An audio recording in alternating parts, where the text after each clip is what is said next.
Net న్యూట్రాలిటీకి సంబంధించి ఎంత వివాదం జరిగిందో మనం ఆల్రెడీ చూసున్నాము. సో, ఈ నేపథ్యంలో తాజాగా cell phone operators association of India వచ్చి ఒక కొత్త ప్రపోజల్స్‌ని తీసుకొనొచ్చింది.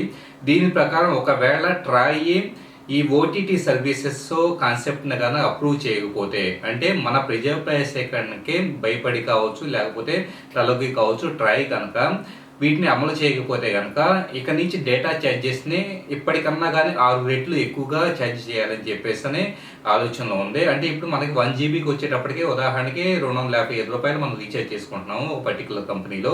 అదే మనకు 6 రెట్లంటే గనక దాదాపు రూ. 1,200 వరకు 1 జీబీ డేటాను పొందడానికి అవుతుంది.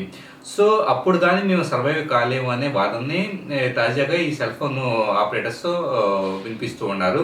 దీంట్లో ఎయిర్టెల్ దగ్గర నుంచి అన్ని సంస్థలు నిన్న ఇదే వాదన వినిపించడం జరిగింది.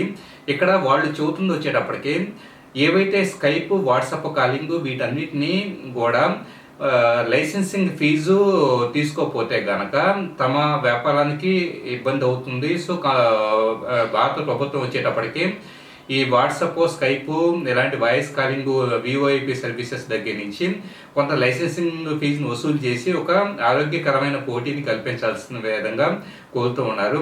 సో, ఇది గనక ఈ వివాదం అనేది ఇంకా పెద్దదయ్యే పరిస్థితులు మనకు కనపడుతూ ఉన్నాయి. ఖచ్చితంగా ఏదో సంథింగ్ అంటే అటు డేటా ఛార్జెస్ పెరగడం కావచ్చు, లేకపోతే కనుక ట్రాయ్ ఈ బెదిరింపులకు భయపడేసి మనకి ఓటీటీ సర్వీసెస్ ప్రొవిజన్ కల్పించేసి మిగతా డేటాను వచ్చేటప్పటికి డిస్క్రిమినేట్ చేసే విధంగా మార్పులు జరిగే పరిస్థితి మనకి కనపడుతూ ఉంది. ఏం జరుగుతుందో మనం చూడాల్సి ఉంది.